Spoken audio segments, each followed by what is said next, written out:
If you understand the true power of the CAGED chord system like I and countless professional guitar players do, then buckle up. In this video, I'll more than quadruple your CAGED chord system knowledge, opening up many new chord possibilities and supercharging your lead guitar skills. Stick around until the end where I'll reveal 2 tricks that will make the CAGED system infinitely more powerful for you. All right, let's dive in with a quick review of the CAGED chord system for those who are new to this, okay? So basically, the CAGED chord system takes the 5 basic open major chords of C, A, G, E, and D, and plays them up the neck all in the same key. I did it in 5 different keys just now, right? 5 different chords, 5 different keys. In this case, I'll be playing the forms of the chord, but all in the key of C. So a C major chord is C, E, G, and so all the forms of the chord here that I'm going to be playing are C, E, and G. There's no other notes being played, but the formations of the chords feel different on the neck, right? So if I take a C chord, C form, C chord, A form from this open position, right? C chord, G form, which is like from our G form, C chord, E form, or C chord, E form, right? And C chord, D form. So it's the shape, it looks like the shape, right? But it's in a different key, so those were all in the key of C. So that's the basic review of the CAGED chord system. But did you know that we can do this with a lot of other things, all right? So let's take a look at some other chords. In fact, if we do this, we have 5 forms times 12, that gives us 60 chords. I'm going to show you how to do this with dominant 7th chords, minor 7th chords, and so on and so forth, okay? So here we go. So we can take those same forms, and if we take a C major chord, we can make it a dominant 7th, C major 7, just like that. And we can work those same forms up the neck in that same fashion.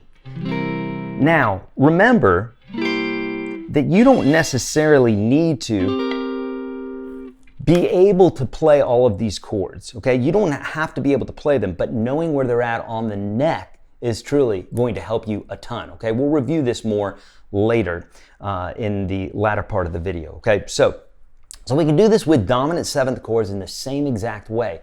Basically, the rule with a dominant 7th chord is you have a 1, 3, 5, and a flat 7. Don't get too confused about that. Basically, if you find the octave of the letter name of the chord, so in this case a C chord, and you find some sort of C, in this case here is a C, and you drop it back a whole step, and that gives you your dominant 7th chord. And that's what we're doing with all of those different forms. Okay, let's take a look at this with minor 7th chords. So now for this one, we're going to get 4 chords instead of 5 chords because there's one chord that the formation of it is just not very friendly. It's not worth it to do it. So in that case, we're adding another 48 chords here, right? For 4 forms times the 12 different keys. So let's take a look at this. So remember, take a major chord and we make it minor, like this. And then we add the flat 7, then we get something like this. This is our C minor 7 chord. So you see the formations here on the screen, and if we put this together here, this is our C form, or C minor 7 form. And we'll call these according to what they are. So this is their A minor 7th chord form. Now the G doesn't work very well. You can do some things with it, but it's really awkward. Like you can figure out the fingering, but it's pretty awkward. So we're skipping over that one because it's just not a very useful one. Let's look, I want to give you the stuff that's going to hit the hardest for you. Here we have the E minor 7 form, and then the D minor 7 form, okay? Now remember, you don't necessarily have to be playing these forms in their entirety. It's a good thing to work up to, but just the partial part of the chord is the part that we'll address later, along with something else I'm going to be showing you. But there you go. There are the minor 7th chords. All right, now let's look at major 7th chords. So this is, again, adding another 60 chords to our repertoire, 5 forms times the 12 different keys. So in order to play a major 7 chord, basically we just take the octave of the letter name of the chord, a C, and we drop it down a half step, okay? So it's a 7th instead of a flat 7 like the dominant 7th chords. So in this case here's a C, so I could just drop that back a half step, and now we have a major 7 chord. And that's in the C major 7 shape, This is the A major 7 shape. The G major 7 shape is a bit tricky because technically, you know, I mean, heck, just the G shape is tricky. So we would need to play this note right underneath here, half step back. So if I wanted to do this, I might try to finagle it, but not really. So I'm gonna just play the bottom 5 strings, but still know that that octave is right there, right? And then our E major 7 form and our D major 7 form. All right? Again, 5 times 12, there's another 60 chords. We can even use the CAGED chord system for minor chords. Now, caveat with this one, there's really only 3 that are really accessible. I'm going to just give you the stuff that moves the needle the most, because trying to play a C minor chord or a G minor chord, it's just not very fluid across the neck. So the ones that we're going to be looking at are A minor, E minor, and D minor. So let's think about that C major chord again. Our A major chord or A major form would be here. So if we made it minor, it would look just like that. And then if we move that further up the neck to the E minor form, it's going to look like that. And then, of course, our D minor form looks like our D minor chord, but just up here in the key of C. So 3 times 12, there you go, 36 more chords. Okay, so before I get to the 2 bonuses that will massively boost your power in the CAGED chord system, let me show you what the CAGED chord system can actually do for your lead guitar work. Did you know that these chords actually outline the pentatonic scales? So this is great because if you know anything about soloing or improvisation, you want to be cognizant of the chord that's being played as you're playing, because you're going to borrow some of the notes out of those chords to make it really sound like you know what you're talking about, right? This is what all the pros do. So if you take, same key here, and the key is C, right? Then if we have the C major chord, we literally can and find the pentatonic scale right in there, or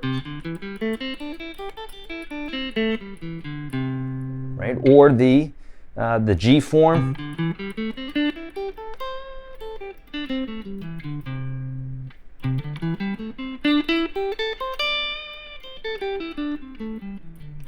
and lastly,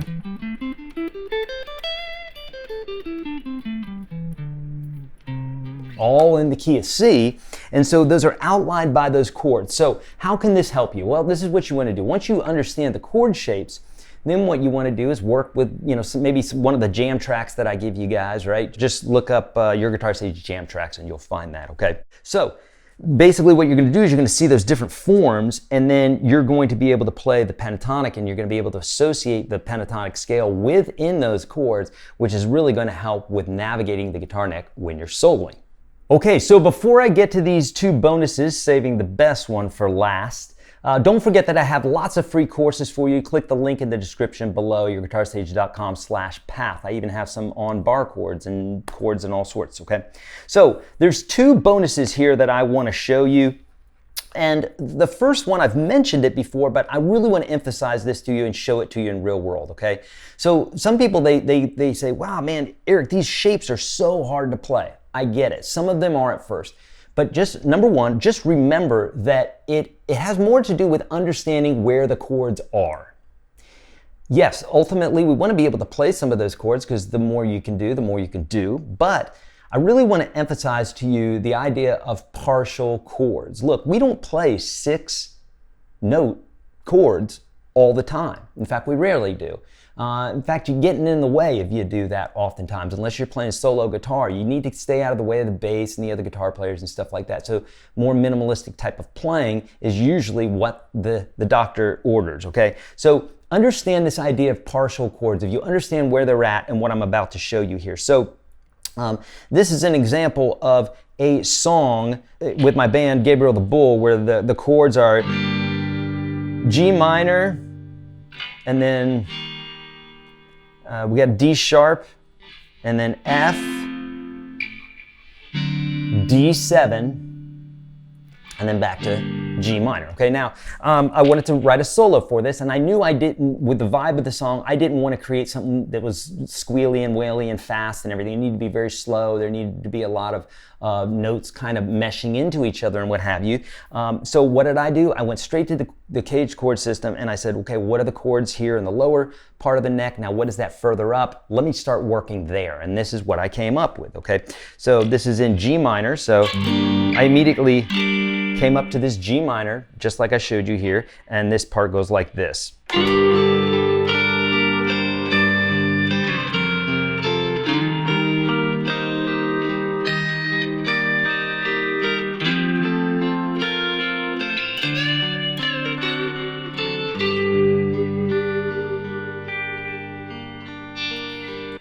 Okay, so you get the idea there. I literally was this formation here. I'm getting that straight out of the minor chord. And then when it went to this chord, that's our D sharp chord. And then when it went to this one, that's obviously an F. Forget my own solo.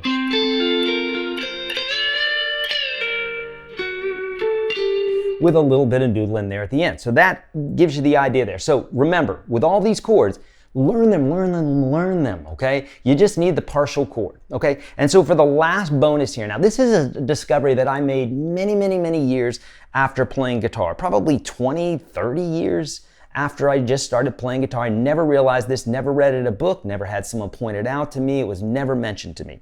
It's the idea of relative and major minor chords. So you might have heard of relative, major, and minor keys, which means that in every key, you have a specific, if there's a major key, there's a related minor key. So for instance, in the key of C major, the related minor is A minor. If we were in the key of G, the related minor key is E minor.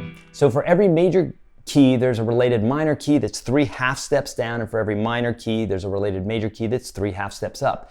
True, okay, we know that one. However, did you know that for every major chord that you experience naturally, diatonically, that is 99.9% of the time, according to just basic music that you're listening to, rock, blues, jazz, country, that for every major chord that you hear, there is a related minor chord 3 half steps down, and vice versa. For every minor chord that you hear, there's a related major chord 3 half steps up. Now, how does this empower your CAGED chord system? Well, for all these chord shapes that we're playing here, this shape, this shape, this shape, this one, and this one, all of them, then if you take any one of those chords and say go down 3 half steps, there will be a chord just 3 half steps down, make it minor every single time. That will work in 99.9% of the time. So in all diatonic music, that is the natural chords that appear. It's just a really cool trick. I figured I would pass it on to you because when I discovered that, I was like, why didn't anybody ever tell me this? This is amazing. Because then what that's gonna do, along with the other shapes that I'm giving you, now all of a sudden you've got the pentatonic shapes and you got those 2 chord shapes there. Like literally you're gonna have the majority of all the notes that you would play if you learned scales, which I learned scales as well. But there you go, my friends. Hey, take advantage of the free stuff I'm giving you. Link is in the description below. Like this video if you liked it. Leave your comments below. It helps the algorithm. It'll help me get more stuff to you. I like giving stuff away. I like helping you with guitar. So thanks so much for watching. I'll see you in the next one.